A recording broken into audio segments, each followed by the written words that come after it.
Сауат ашу 129 сабағымызды бастайық. Бүгінгі сабағымыздың тақырыбы кейіпкерлерді сипаттаймын ю әрпі. Бұл сабақта сен сөйлеу барысында сипаттау, салыстыру сөздерін қолданасың. Мәтін мазмұнын сурет бойынша болжайсың.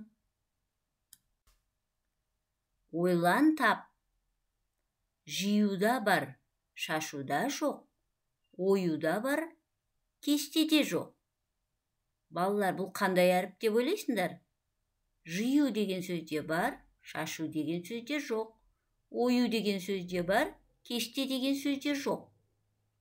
Әрине балалар, бұл ю әрпі екен. Біз бүгін ю әрпімен таныстық. Ю әрпі қосарлы дауысты дыбыс екенін білдік.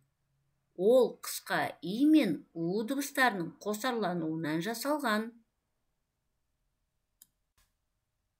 Енді балалар, мына тіл тарту жаттығуын жаттап алайық. Ю дегенім аю ма, қою ма, әлде тою ма? Бірінші тапсырма.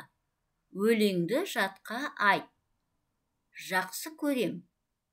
Шәй ішетін қоюлап, жақсы көрем атамды.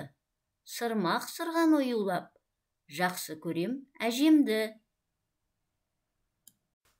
Екінші тапсырма. Сұрақтары бойынша сырмақты сипатта.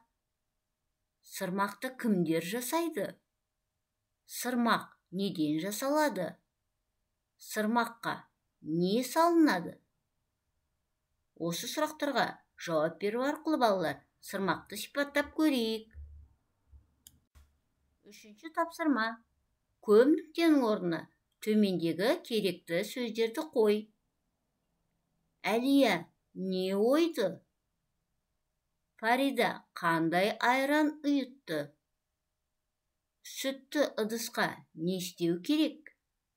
Қане балалар, сұрақтарға жауап берейік. Төртінші тапсырма. Не қайда мекендейді? Сурет бойынша балалар, аю мен киттің қайда мекендейтінін табайық. Дәптермен жұмыс.